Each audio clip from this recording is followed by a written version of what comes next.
the fight for your vote, your front row seat to the battle for New York's next mayor. It's the old guard clinging to power, chasing a candidate they never saw coming. Every night, our experts break it down. What New Yorkers want above all else is authenticity. We're listening to the people who matter most, you, the voters. And when the candidates sit across from us, nothing's off the table. What's your plan to make New York City feel like a safer city? Cupp, that's your perception. Of course, there's a lot of crime. So what's happening right now? Let's dive in. Welcome to Battleground NYC, the fight for your vote. It is Friday, thankfully, September 26th, and we are just 39 days away now from this all-important New York City mayoral race. And later in today's show, we'll talk to one former New York City mayoral candidate about who he's just decided to endorse in this race. But first, as always, let's get to news off the campaign trail. And joining me again is Ayanna Harry, a political correspondent for Spectrum News, New York One. Welcome back, Ayanna. Thank you for having me. Yeah. Okay. Let's start with an interview that our friend and your colleague, Errol Lewis, just did with the frontrunner, Zohran Mamdani. It was a great discussion. Errol's a great interviewer, and Mamdani talked about a bunch of things. In particular, he expanded on his freeze the rent policy proposal, and he discussed a change to the property tax system that he'd look to enact. So tell us what he said in that interview. During his conversation with Errol Lewis, Zohran Mamdani acknowledged reaching housing affordability for more and more New Yorkers is going to have to go beyond just freezing the rent for people who live in rent-stabilized apartments. So Zohran Mamdani, he's now speaking to homeowners and offering up what could potentially be a solution to save them some money. So Mamdani is saying, as mayor, it would be a priority for his administration to work with lawmakers in Albany to bring down property taxes. And Mamdani talked about his time, working as an organizer before getting into politics, working with local homeowners who faced tax lien sales and who struggled to pay their taxes on their homes. And so he believes as mayor, he can make movement on this. He says this is going to be a priority for his administration. But of course, that would take some cooperation from lawmakers in Albany. So do you read this as an overture to the folks who were worried about a freeze the rent proposal, homeowners, landlords, everyone else, essentially? Absolutely. I have heard over and over again from New York City voters, freezing the rent is great, but I don't live in a rent-stabilized apartment. And what about homeowners? Also, what about landlords? Remember, throughout New York City, you have these small 2, 3, 4 family homes where it's everyday New Yorkers who are actually the landlords. And many of them felt left out by the conversation Zohran Mamdani was putting forward on housing affordability. So it does seem that we are now, 39 days away from the election. Mamdani is beginning to try and speak more and more to people on housing affordability other than just those who live in those rent-stabilized units. Okay, thank you for breaking that down. Let's move on to some other items concerning Mamdani. There's a news story in the New York Times about the rise of South Asian voters in New York City. Now, we know that the turnout among this voting bloc in particular was really, really good for Zohran Mamdani, and it rose 40% from the last primary in 2021. They're here for Zohran Mamdani. They are with him. Have the other candidates done anything to try to reach this important and often overlooked voting bloc? I haven't seen the same outreach to South Asian voters that we've seen from Zohran Mamdani. And what I read in that New York Times article mirrored precisely what I saw. So directly after the Democratic primary, I spent a day in Jackson Heights, Queens, speaking to South Asian voters, because that is an area of the city where Zohran Mamdani did incredibly well. And so I asked most of the South Asian voters that I spoke with, what is it about Zohran Mamdani that spoke to you? What motivated you to go out and to vote for him? Because pretty much everyone I spoke with said they did vote for Zohran Mamdani. And they said two things. One, his life story resonated with them as someone of South Asian descent, as an immigrant, as a Muslim, but it went beyond just his identity. They were really impressed by his policy platforms and his ideas and proposals to bring real tangible change. One woman told me, a South Asian woman, she said, look, it might not seem like a big deal having free buses, but for me, being able to save $6 a day, that would really go a long way. Yeah. Okay, great. Moving right along, the group Bend the Arc Jewish Action, which is national and progressive, is throwing their support behind Zohran Mamdani. What can you tell us about this? Yeah, this organization is a progressive coalition of voters throughout the entire country, but they also have a base here in New York City. And their goal is to end anti-Semitism, to end white supremacy, as well as to end racism. So some pretty lofty goals. I am not surprised that this Jewish organization is now backing Zohran Mamdani. They did put out a very congratulatory press release right after his Democratic primary win. They are now supporting his effort to become mayor in the general election, in part by saying they believe Zohran Mamdani would be the best person to help New York City oppose President Donald Trump and his policies over the next 4 years. Significant. Not every Jewish organization is with Zohran Mamdani. That's because of some of the things that he said, but a good amount are, we can tell from polling. And here's one more group that is willing to back him. Okay, finally, Mamdani's been wading into a very interesting issue recently. Soccer, or as the rest of the world calls it, football. He's a big football fan. And so he's done the Guardian's Football Weekly podcast. And now he's launched a petition demanding a price cap on tickets for the 2026 FIFA World Cup. Some of those games are planned in New York City and other cities around the country. Interestingly, and probably not coincidentally, President Trump just came out yesterday and said he may move some of the FIFA games from cities he deems unsafe. Could this become a new political football, pardon my pun, in this race? Don't pardon my pun. That pun was intentional and awesome. I appreciate Could it become a new political football in this race? Look, look, FIFA, the World Cup, it's incredibly popular here in New York City, particularly among so many of the diverse people who live here, people who are football, soccer fans. They are excited for the World Cup. So will Zohran Mamdani really be able to influence ticket prices? Probably not, but just the fact that he's talking about it seems to be something that voters appreciate. Yes, it is. It's a good outreach to another subset of voters, and it's humanizing, right? Now he's just a football fan like everyone else. And bonus, he gets the president's attention. Like we say almost every show, this is a national race. Okay, Ayanna, I've got more questions for you, so don't go anywhere. More Battleground NYC. We'll be right back.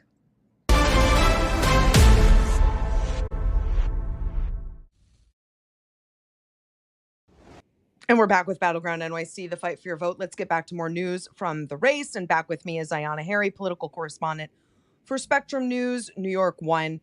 Ayanna, Mamdani's got a new video, and it focuses on reproductive rights and maternal care. I want to play a couple parts of it. Let's start with the first part. In 1916, Brownsville was one of the poorest neighborhoods in New York. Birth control and abortion were illegal, and unwanted pregnancies were common among the young immigrants who lived here. Those who walked through the clinic's doors were taking a huge risk, but they had nowhere else to turn. 109 years later, Brownsville has changed. Instead of Jewish and Italian immigrants, this community is predominantly black today, yet much remains the same. Brownsville is the poorest neighborhood in Brooklyn, and still, too many mothers have nowhere to turn.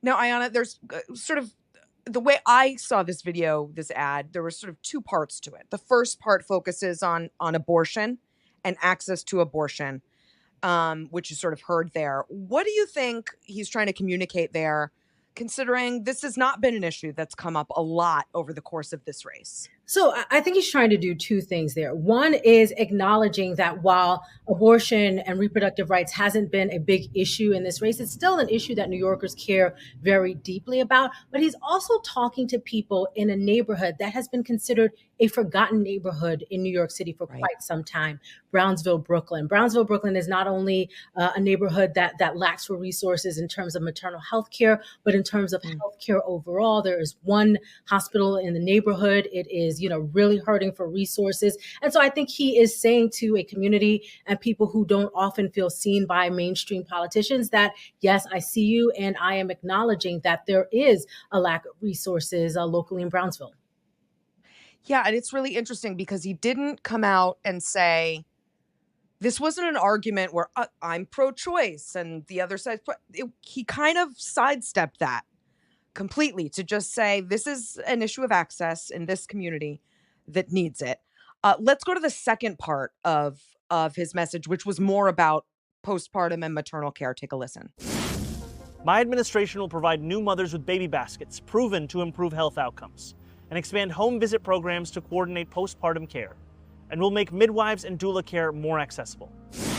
So I think this is what you were saying. Like, this is an important message for this community. Yeah, the bottom line is throughout New York City overall, Black women are 4 times more likely to die of childbirth-related causes than white women in New York City. And we see these disparities particularly dire when you look at neighborhoods and communities, particularly like Brownsville. I have covered several maternal mortality cases, based out of this side of Brooklyn, and people are alarmed. And what I hear over and over again from mothers is that they do want access to doulas, to midwives, and they want to be seen and heard. And so that's part of what Zohran Mamdani is doing. And so I do think it will go a long way, because you do have instances where people are afraid to give birth at some of their local hospitals because they have seen some of these high profile cases and they don't want to be the next one.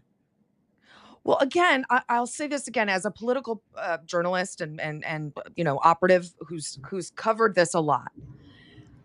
This was a way to do it without coming out and saying, the right wants to take this away and I want to. He took all of almost the politics and the partisanship out of it, and he just made an ad about the history of this neighborhood, the historical importance of this issue to people in this neighborhood, and why it's still relevant today. Again, very clever, I thought, very smart. And I imagine if I'm a woman, especially a woman of color in this neighborhood, I feel very heard and seen by this ad. Okay, before I let you go, Ayanna, because it wouldn't be a week without asking you, anything new from Eric Adams? Great question. Yes and no. So he did meet with Israeli Prime Minister Benjamin Netanyahu as Netanyahu was in New York City for the UN General Assembly. And afterwards, the mayor put out a statement saying, everyone in New York City should have the opportunity to have their voices heard. As for the campaign trail and the future of his run for re-election, the mayor slightly softened his tone this week when asked about whether or not he would continue to stay in the race through November. The mayor said that's his intention. That's a far cry from when he was saying, absolutely, I will be in this race. Yeah. We did hear a little complaining from the mayor this week. He said that the oxygen has been taken out of his campaign by the lack of funding and also by these constant rumors that he may drop out, which, by the way, those rumors have in part been fueled by him and his own statements. You said it. I have nothing to add.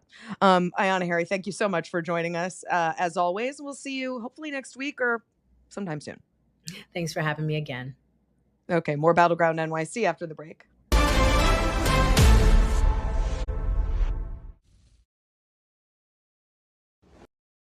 And welcome back to Battleground NYC, the fight for your vote. Joining me now for the bigger picture is Jim Walden. He's a former candidate for mayor of New York City. You may remember we've had him on a couple of times. Jim, welcome back. Thanks for having me, Essie. Yeah, okay, before we get to your endorsement, and I want to get some of your analysis on the race, just any regrets since dropping out? No, I mean, listen, it was a hard decision. Obviously, it was very important to me to put principle over ambition. But at the end of the day, it was clear to me that at whatever level I was going to be a spoiler, I was going to take votes from candidates that need it. There came a point where I realized, from my perspective, the most important thing was defeating Mamdani, and you got to put your money where your mouth is. How refreshing. Someone who puts principle before, that we haven't seen a lot of that in this campaign. Okay. Thank you. So who'd you decide after? I'm sure you did some, introspection and hopefully relaxed a little. Who did you decide to then back and why? So Andrew Cuomo, and it was a decision that was born of something that I said back in July, right? So remember, I was one of the few people that predicted that Mamdani was going to be the likely winner. I really looked at the data hard, and I realized that there was going to be a spoiler situation where Adams, Sliwa, Cuomo, and I were going to split the vote at different levels. After really looking hard at the data, I realized it was important for me to get out. And I said I was going to endorse at the end of September or the beginning of October, whoever the front runner was. Now, I thought it might be Cuomo, but in this race, given how crazy this race has been, literally anything could have happened. And I wanted to give Curtis Sliwa and Eric Adams The opportunity, and Joe Hernandez too, who's a relatively new entrant, the Yeah. opportunity to run as spirited a race as they could. But honestly, the only one that's really gained any meaningful traction is Cuomo. The only one that has been consistently polling the highest in terms of number two in the race is Cuomo. And the nine polls after the Democratic primary all show that if those three candidates unify, that they can beat Mamdani, and so I think that Cuomo is the best candidate of the candidates that are in the race. Obviously, there's lots of disagreements that I've had with him over times, and many criticisms that I've had. But in terms of the candidates that are there, Mamdani included, he's got the most experience. He can build the most ambitiously. He's going to have the best safety program. He's going to get mentally ill people off the street. These are all mission critical things for New Yorkers. Okay, and before we talk about Mamdani, just tell me what you see as Cuomo's path, because we keep hearing that Curtis Lee was not getting out and Eric Adams isn't getting out. So does he have a chance at this? Well, listen, talk is talk, right? I don't know at the end of the day what's going to happen with Adams and Sliwa, and I'm going to do my level best to try to persuade them and persuade other people to persuade them to get out of the race. I'm just going to say this as plainly as possible. If they don't do that, all of this is a waste of time, because at whatever level, even if Adams takes 5% and Sliwa takes 8%, that is going to deprive Cuomo of the opportunity to win. If it's just a one-on-one race, it's still going to be hard for Cuomo to win, but that is literally the only chance that New Yorkers have to avoid Mamdani administration. And again, I want to get your take on why a Mamdani administration would be bad. But one last question on Cuomo. To someone who would say to you, you've described Cuomo's sexual harassment allegations and nursing home scandal as baggage. To someone who says that feels like you're dismissing the severity of those scandals, maybe to the women who said they've been victims of Andrew Cuomo, or a family who lost someone to COVID, what would you say about sort of putting his quote unquote baggage aside, baggage that might be very important to some people? Yeah, so I don't think I just called it baggage. I mean, these are serious issues. These are issues that I spoke about during the campaign. I'm not running away from the criticisms that I launched. I mean, I represented some of the family members in the COVID nursing home situation, and that meant a lot to me. I believe that these are problems for Cuomo, but at the end of the day, we have to look at the things that he did wrong without sugarcoating that at all, against the future of New York and the lives that matter going forward in terms of affordability, safety, et cetera. And I don't think that there's any question in my mind that Cuomo will be a better leader, despite the fact that I continue to have serious problems with him, as I do with all of the candidates on various issues. Thank you, Jim. And like I said, I've got lots more questions for you, so don't go anywhere. Battleground NYC, the fight for your vote. We'll be right back.